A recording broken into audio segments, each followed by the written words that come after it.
আজ তোমরা যে ভিডিওটা দেখছো এটা অনেকদিন আগের। আজ কিন্তু আমার সাথে সঞ্চিতা নেই। আছে আমার শ্বশুরমশাই।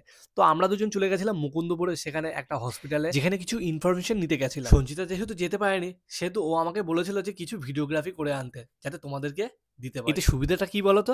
আমি কোথায় কি করেছি সেটা ও নজরে রাখতে পারবে। শহরের এই উঁচু বিল্ডিং গুলো দেখলেই কিন্তু গ্রাম আর শহরের পার্থক্য বোঝা যায়। তো এই মুহূর্তে আমরা কিন্তু আর.এন. টেকর যে হসপিটাল আছে সেই হসপিটালের দিকে এগিয়ে চলেছি। আর আমার কিন্তু বাইরে ভিডিওগ্রাফি করার একদমই অভ্যাস নেই। সঞ্চিতার সঙ্গে থাকলে ও বেশ এই জিনিসটা মেকআপ করে দেয়।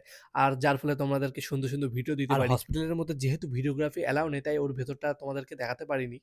তো সেখান থেকে সব রকম ইনফরমেশন নিয়ে এখন বেরিয়ে খাবারের খোঁজ করছি। সেই সকালবেলায় বেরিয়েছি কিছু তো খেতে হবে।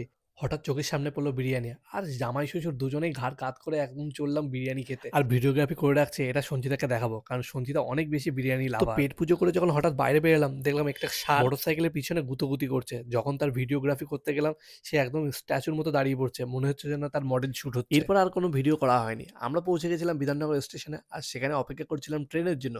যে মুহূর্তে ট্রেন এসেছে সেই মুহূর্তেই আমরা ট্রেনে উঠে পড়েছি। আর ঘন্টাখানেকের মধ্যেই আমরা আমাদের গন্তব্যস্থলে পৌঁছে গেছি। আর গন্তব্যস্থলে পৌঁছেই কিন্তু আমরা এখন বাড়ির দিকে রওনা দিচ্ছি। তো আমাদের ভিডিওটা যদি ভালো লেগে থাকলে অবশ্যই একটা লাইক, কমেন্ট, শেয়ার করতে একদম ভুলো না। আর চ্যানেলে নতুন হলে অবশ্যই চ্যানেলটা সাবস্ক্রাইব করে দিও। আজকের মতো বাই।